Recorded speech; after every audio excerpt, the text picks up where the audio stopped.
Welcome back to the deep dive. I was actually thinking on the way in today about how much our culture just constantly celebrates noise. Oh, absolutely. The louder, the better. Right. We love the table bangers, the disruptors, the people who basically suck all the oxygen out of the room. But have you ever known someone who is the exact opposite of that? Someone who, when the temperature in the room starts rising or an argument is about to break out, they just instinctively step back. Yeah, the classic peacemakers. Well, sort of, but not just peacemakers. I mean, the people who seem to physically absorb the shock of the entire room, they don't step back because they're scared. They do it to keep the whole system from crashing. That is a really vital distinction. We often overlook those people. Or worse, we just mistake their silence for weakness. But without the type of person we are discussing today, most families and businesses would probably, burn themselves out in a week. That is a bold claim, but the data completely backs it up. Today, we are digging into the Max Energy ME80 personality assessment system.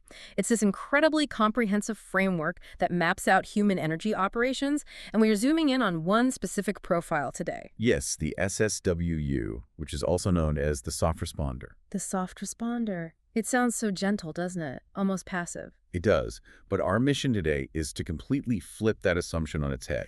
We are going to decode why they choose yielding as an actual strategy. Right. We'll look under the hood at their internal energy matrix, which is fascinatingly complex, and explain why they are arguably the unsung heroes of stability in our world. So let's start right at the top with their identity. The report has this hero section that defines the SSWU.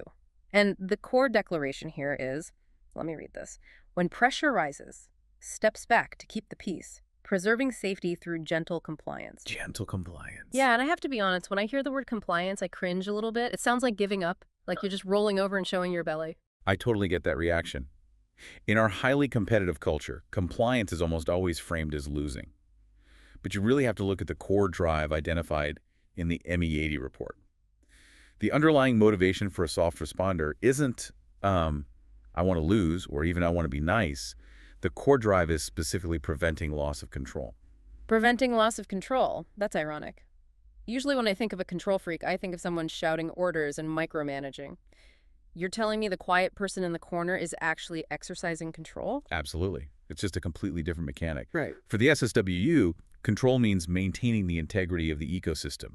They are hypersensitive to their environment. They can feel emotional shifts in a room before most people even realize something is off. Like a sixth sense. Exactly.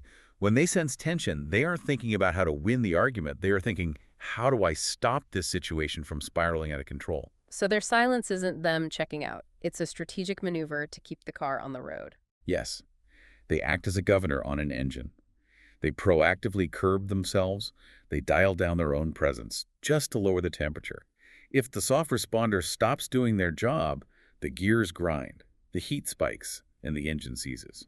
That makes a lot of sense. It's an active form of passivity. But I want to dig into the why behind this. The source material mentions something called a global vision and a philosophy of yielding. That sounds pretty grand for someone who's supposedly just trying to avoid a fight. How does that fit in? This is where the sheer intelligence of this personality type comes in. The soft responder isn't without judgment. They usually have a very clear opinion on who is right and who is wrong in any given conflict. But they possess this global vision. They see the big picture. So they see beyond the immediate argument. Exactly. They calculate the cost of the conflict instantly. They realize that if they assert their ego right now, if they demand to prove they are right, that collision might break the relationship, stall the project, or ruin the family dinner entirely. So they are essentially doing a real-time cost-benefit analysis. Spot on. And they make a specific trade-off. The report highlights that they choose to lower their own presence in exchange for safety. Order over ego. That is their mantra. Order over ego. As long as the whole, whether that's the company, the family, the friend group, as long as it continues to operate, they will prioritize that continuity over expressing their own personal position. It's philosophy of survival for the group. That requires a massive amount of discipline. I mean, biting your tongue when you know for a fact that you're right, that is hard.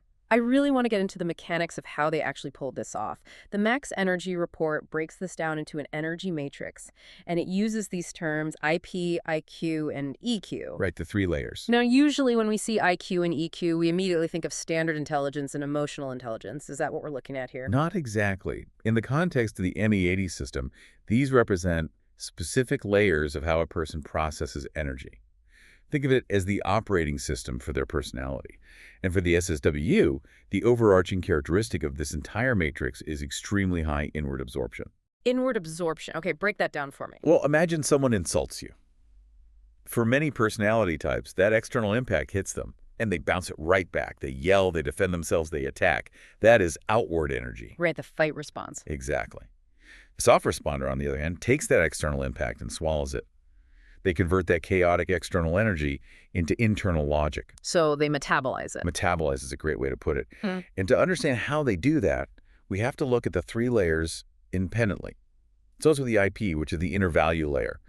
The report defines this as stable accumulation activation. Stable accumulation, that sounds like a battery. That is a perfect analogy. Their inner core is specifically designed to bank stability. It's like a heavy, dense flywheel. It takes a whole lot of force to get it moving, but once it is, it holds its momentum. So they don't get knocked off balance easily. Right. They are designed to endure. They aren't flimsy. Energetically speaking, they are incredibly dense. They hold steady so that others around them can afford to fluctuate. Okay, so that's the foundation, the heavy battery. What about the IQ layer then? The IQ here stands for the emotional activation layer. Now, don't confuse this with just being emotional. This is about how their internal logic treats emotion. The definition given is experience and verification judgment. Think of it as their safety check. How does that actually work in practice, like in a real conversation? They are constantly running simulations based on the past. Their brain goes, okay, the last time the boss used that specific tone of voice, we had layoffs. Or the last time my partner went silent like this, we fought for 3 straight days. So they use past data to predict future danger. Exactly. They use their internal database of past experiences to verify if the current moment is safe or not. They aren't just reacting to the now, they're reacting to the probability of danger based on historical data. Man, that sounds exhausting. Running a constant background risk assessment all day long, and then you throw the EQ layer on top of that. You do. The EQ is the decision calculation layer, defined as emotional perception and resonance. This is their radar. They pick up on frequencies that other types miss completely. Like reading the room. But on a micro level, they can sense frustration, sadness, or a subtle spike of anger in someone else before a single word is even spoken. So let's put this all together for the listener. You are sitting in a really tense meeting. The soft responder has a radar, their EQ scanning everyone's feelings in the room. They have a database, their IQ checking for danger signs based on history. And they have a battery, their IP, that allows them to just sit there and absorb all that tension without exploding. You absolutely nailed it. And this leads to what the report calls the manifestation layer. This is how they actually look to the outside world based on all that internal processing. Their energy operation is defined as inward, and it consists of 3 key actions: carrying, absorbing, and integrating. Carrying, absorbing, and integrating. Yes. They carry the heavy weight of the atmosphere, they absorb the shock of the conflict, and they integrate all that data internally to figure out the best way to keep the peace. It really changes how you view them. It's not that they don't have anything to say when they go quiet. It's that they are processing a massive amount of data to ensure that saying something won't blow everything up. Precisely. It's a highly active state of being. Yeah. And this leads directly into what the report lists as their deep inner traits. The main headline here is retreat first to stabilize. Retreat first. Again, that sounds a bit like running away, but I'm guessing in this context, it's totally tactical. Highly tactical. They simply do not compete for position. They refuse to add chaos to chaos. If you come at an SSWU with aggression, they will become fluid. Fluid how? Like changing the subject. That or adjusting their tone of voice, softening their body language, shifting their phrasing. Everything is calibrated to de-escalate. They're absolute masters at observing changes in the atmosphere and then morphing themselves to suit whatever the room needs to stay calm. So their own personal feelings are just secondary. In that specific moment, yes. Their prime directive is maintaining the operation of the whole. They will suppress their own immediate, visceral reaction to ensure the group survives the moment intact. Okay, I have to play devil's advocate here. This sounds very noble, but it also sounds incredibly heavy. You can't just absorb negative energy forever, right? The report talks about shadow blind spots. And the big one listed is long-term suppression.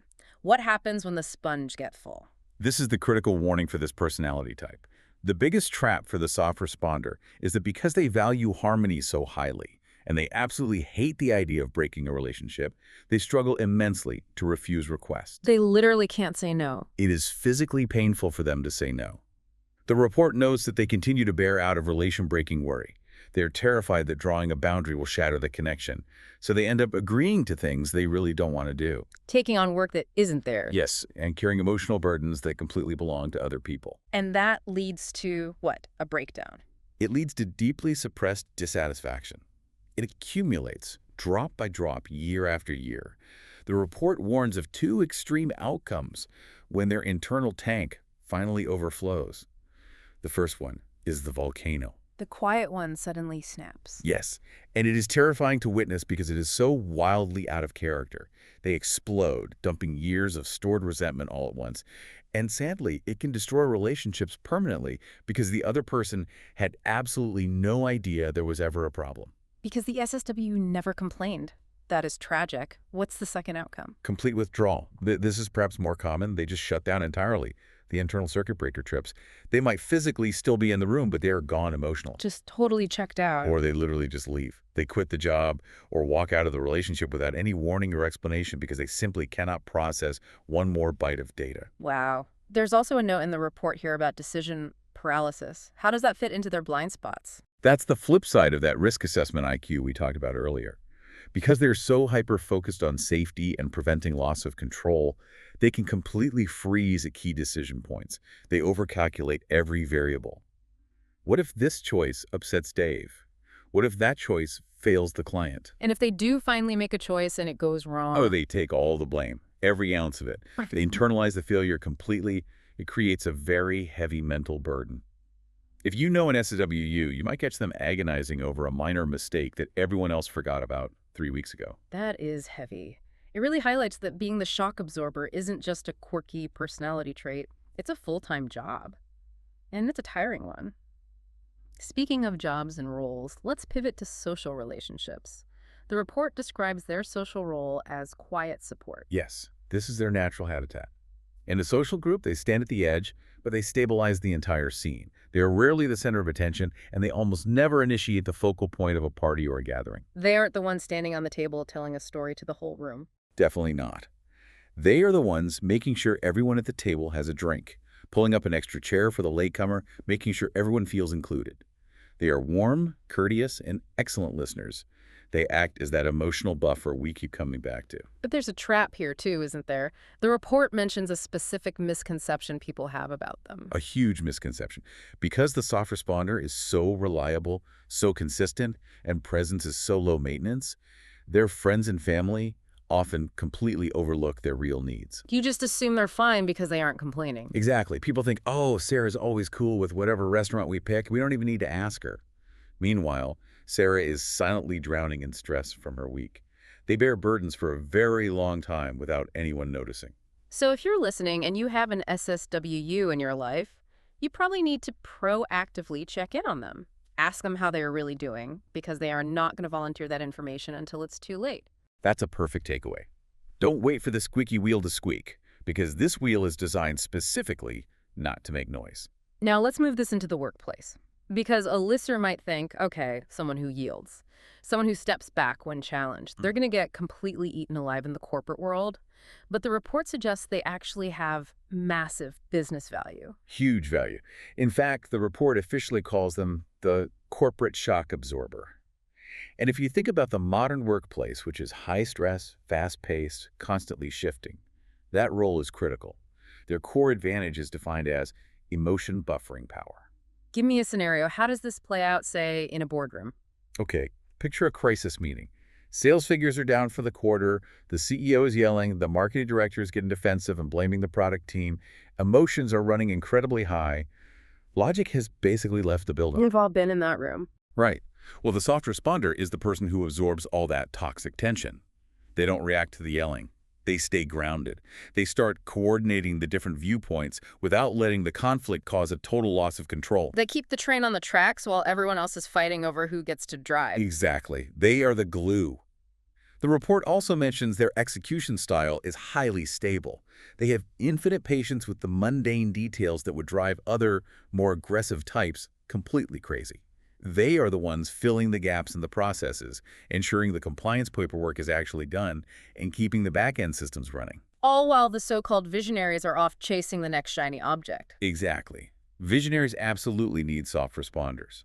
Without them, the visionary has no foundation to build on. In scenarios that require long-term, steady support, the SSWU is often completely irreplaceable because the whole system relies on their consistency. They don't drop the ball because they got bored. They hold on to it because it represents safety and order. So, if you are an SSWU, or maybe you're a manager looking to hire one, where do they thrive the most? What are the recommended career fields in the report? The report identifies 4 key areas where they really shine. First, support and collaboration roles. Any job that acts as a lubricant for cross-department communication. They're excellent translators between, say, a highly aggressive sales team and a rigid engineering team. They can speak both languages without offending either side. That is a rare skill. It really is. Second is customer service and relation maintenance, but specifically for high-pressure situations. When a customer is screaming about a broken contract, the soft responder's natural instinct isn't to fight back and defend the company ego. It's to absorb, validate, and de-escalate. That is an absolute superpower in client relations. And what about back office stuff? Yes, the third area is admin coordination and back office management, ensuring tedious, detailed matters proceed in an orderly, quiet fashion. They provide the rock-solid stability that allows the front of house to be chaotic and creative. There was one more role mentioned in the outline: team stabilization. This is probably my favorite one. It's playing the balancer in teams full of aggressive alpha personality types. Think of a rock band. Okay, I'm with you. You have the lead singer jumping into the crowd, the lead guitar smashing things, the drummer going wild. The SSWU is the bass player. They are standing near the back, holding the rhythm, keeping the actual song together. If the bass player stops, the entire music falls apart. I love that image, the bass player. It really reframes the whole idea of yielding. It's not about losing an argument. It's about maintaining the rhythm of the group. That brings us perfectly to what I think is the golden sentence of the report. It sums up everything we've been discussing today. Let's hear it. Lay the golden sentence on us. When yielding is seen as choice, not weakness, soft responders' gentleness and bearing becomes an important force maintaining order and safety. Yielding as a choice. That is the key, isn't it? It changes the narrative completely. It means that stepping back isn't a lack of courage at all. It's a strategic, active move to preserve what actually matters. It is. And I think for you listening, the big takeaway here is to recognize the massive cost of that choice.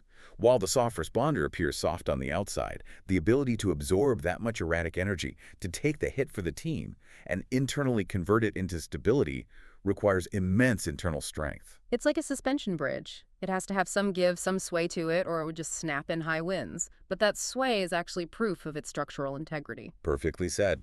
Don't ever mistake their silence for a lack of power. It's just a different, quieter kind of power. I want to leave you with a final thought to mull over.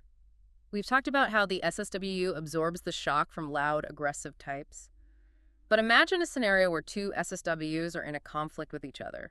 If both of them are constantly retreating to stabilize the room and both are suppressing their needs to accommodate the other, how does the issue ever get resolved? That is a fascinating dynamic. It really forces them to step out of their comfort zone if they want to move forward. Exactly. Something to think about. If you are listening to this and you realize, wow, I think I'm an SSWU, please recognize that incredible strength in yourself. You aren't just a doormat, you are the shock absorber holding things together. And if you know one, maybe your partner, your colleague, your quiet friend, go thank them. They've probably weathered a dozen storms for you that you didn't even know were happening. Definitely. A little proactive appreciation goes a very long way with this type. Well, this has been a real eye-opener. I want to remind everyone that this deep dive is based entirely on the Max Energy ME80 Personality Assessment Report. It's a massive, fascinating system, and we've only really scratched the surface of this one single type today. There is so much more to explore. If you want to dive deeper into the full system or find out your own personality type, you can visit their official website at www.maxenergylife.com. And they are pretty active on social media, too. If you are on Facebook, search for Max Energy. Or you can search for Metanergy, that's METANERGY. It's definitely worth a look to understand the energy dynamics of yourself and the people you interact with every day. It explains a whole lot of the why behind the behaviors we see. Thanks for listening and for taking the time to explore the power of the soft responder with us. Next time you see someone step back from a fight, remember, they might just be saving the entire system. See you on the next deep dive. Goodbye, everyone.